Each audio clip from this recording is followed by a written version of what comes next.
Gising ka na. Kamusta pakiramdam mo? Ito po. Sakto nagluto ng lugaw si Princess. Okay yan sa hangover mo.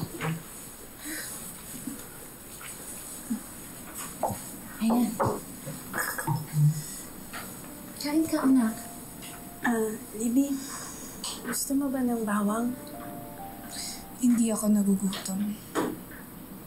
Libby, kailangan mo kumain. Kailangan mo magpakalakas. May pasok pa kayo mamaya. Hindi ako nagugutom. Ayokong kumain. Ayokong magpalakas. Kasi kahit anong gawin ko, hindi na mababalik sa dati yung buhay ko.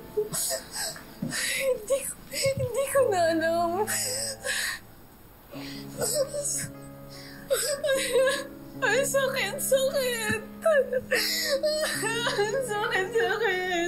Hindi ko alam kung kakarecover pa ako. Kaya mo yan.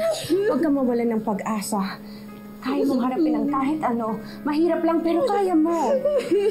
Hindi ko nakakayanin.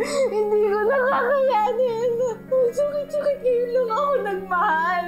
Ngayon ako nagmahal. Hindi ko alam. Hindi ko alam. Hindi ko alam. Hindi ko.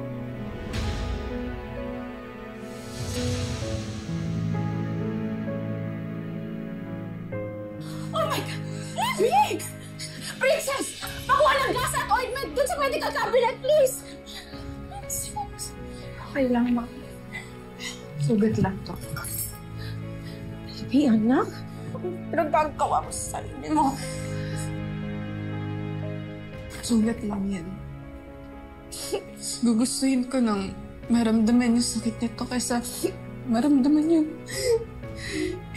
Kaysa maramdaman yung sakit na nararamdaman ng puso ko.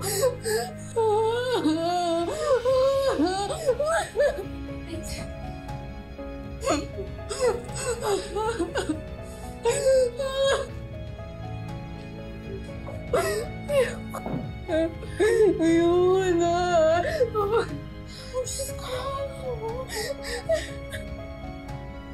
Pagod na ako.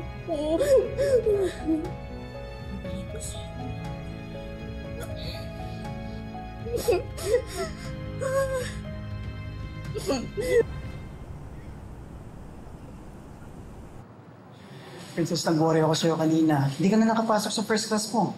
Oo nga. Ano ba nangyari sa'yo? Tinulungan ko kasi si Mama na alagaan si Libby. Kawawa naman kasi. Bakit ka naman maaawa dun? Kasalanan niya yun. Dapat hindi siya naglasing. Hanggang ngayon kasi hindi niya pa rin matanggap yung nangyari.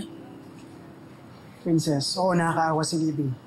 Pero kung tutusin, hindi ko na concern yun. Kung hindi niya tumatanggap, problema na yun. Princess, ikaw ang iisip ko. Paano mo i-handle ang lahat ng bagay na to?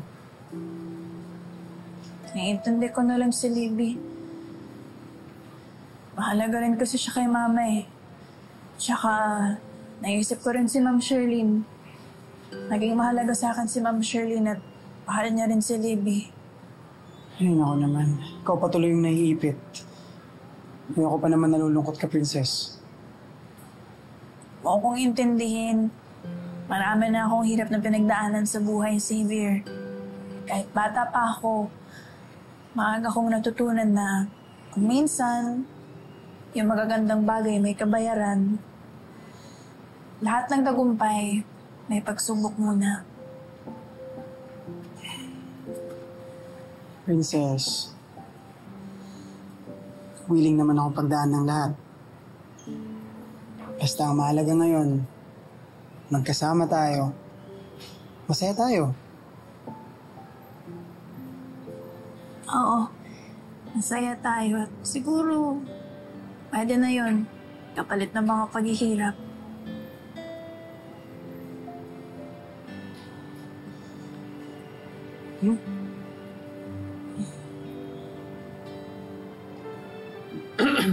Excuse me. Dito ako.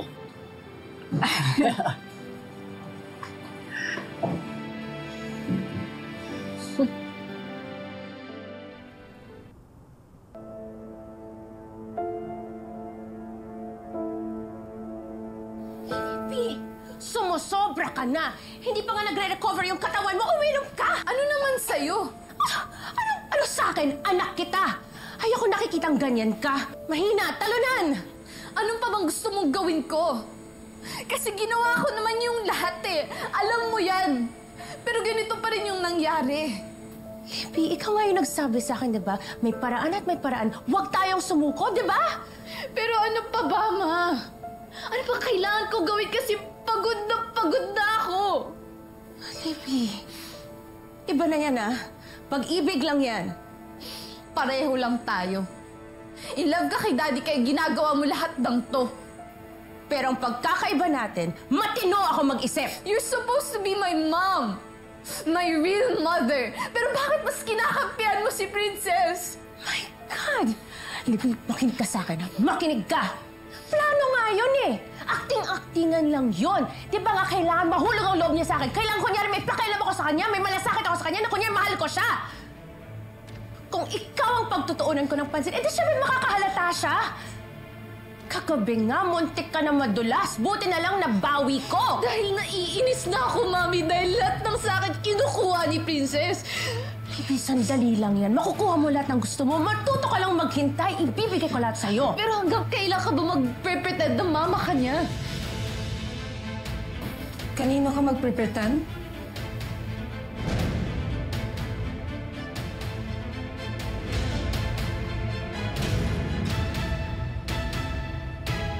Lahat ng kung anong meron ka, wala na sa'yo. Nagkataon lang na nasa iyo siya ngayon, pero hindi mo siya makukuha sa akin. Gusto mo subukan? Sige, patunayan mo kung mapapasama sa'yo ang anak mo.